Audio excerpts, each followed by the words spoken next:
Hey guys, so Jill will be coming tomorrow, and first of all, would like to mention if you hear some kind of wind in the background, I'm actually sitting in Nusa Dua beach, and that is in Bali. So I have kind of like a work traveling. So yeah, I couldn't find a quiet place to do my recording, so here I am, sitting in the middle of a beach and yeah, enjoying the wind here.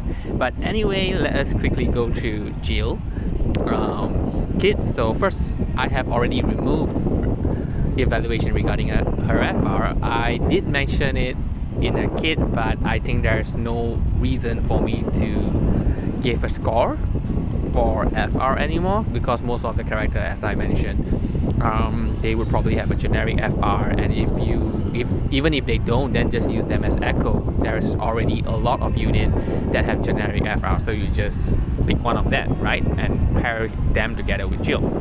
Anyway, so directly we jump into Jill's BT. Do you need Jill's BT? I would say definitely. If you really want to use Jill, then you need to get her BT. So a big portion of Jill's damage is actually from her overhead, which also upgrade her EX to EX+. However, using her EX will consume her overhead, requiring her to reapply it during the next turn. So if using her EX, then the overhead is gone, then she doesn't do follow-up attack. But her EX with her overhead does extra 2 more HP dumps by consuming her overhead, meaning that she loses 3 HP dumps. So it sounds like kind of a bad deal.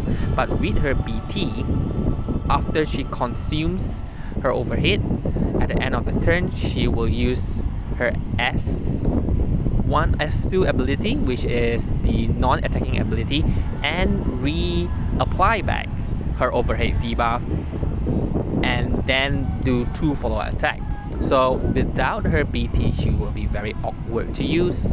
So I would recommend you definitely need her BT, and with her BT, she deals really high damage. So Jill's kit, she's a DPS. She can disable because her FR and LD, FR and EX inflict daze. She is a charger. She has a non-attacking ability, so she can charge the gauge, and she's also a battery and a healer.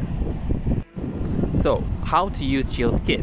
First of all, Jill's FR has a melee condition, so I think that is not a really good condition, because sometimes when you want to be flexible with team building, you will end up having some unit who is magic, some who is range, and Jill's condition doesn't resonate with them.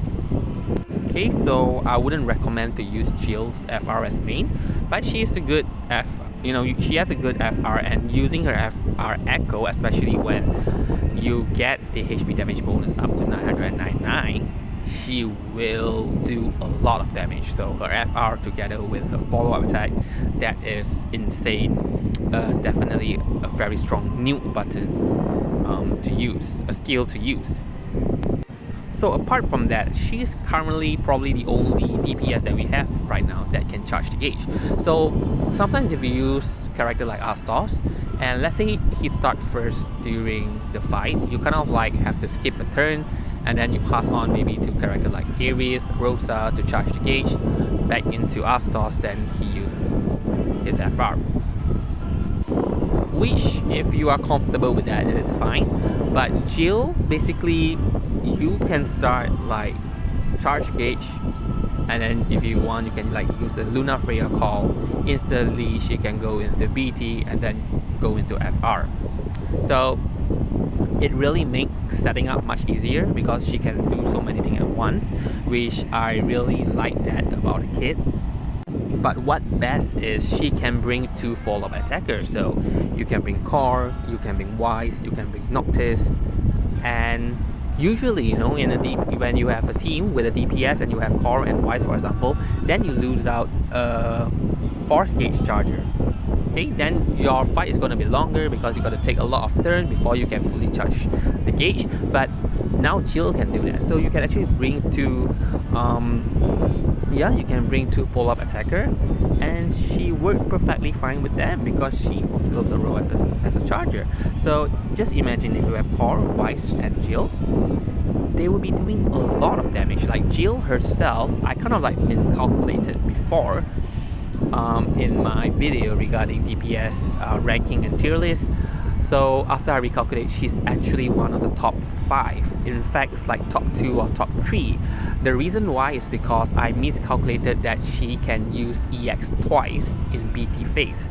So yeah, that does make a big difference. So now if you have Core and Weiss, she's probably, that team's going to do crazy damage, and you will be, easily defeat a lot of Shinryu moving ahead. Jill LD is also instant turn. Well, usually in the fight, if you set up everything correctly, you probably don't really need that, but it does help in her BT phase.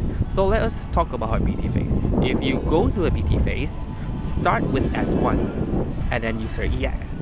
When you use her LD, it will recharge back S1 and S2. Obviously, you don't use her S2 in BT. That is because it doesn't do any damage at all. Then her LD will instant charge her EX. So you can go again S1, EX, FR, and finally BT finisher. Crazy damage. She has aura. She has heal. There's so many things that she can do. She can disable the enemy with daze. So with all of that, she does keep your team safe and sound. She's not a tank, but she does cover a lot of role.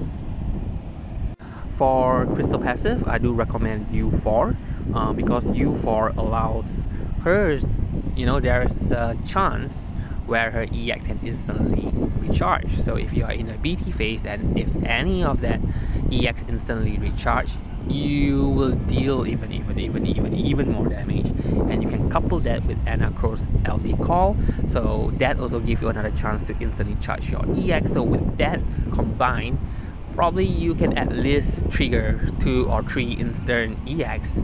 But just imagine if you're lucky enough to have 6 EX in her BT phase, that will be amazing. Okay, so the damage that she will do will be crazy.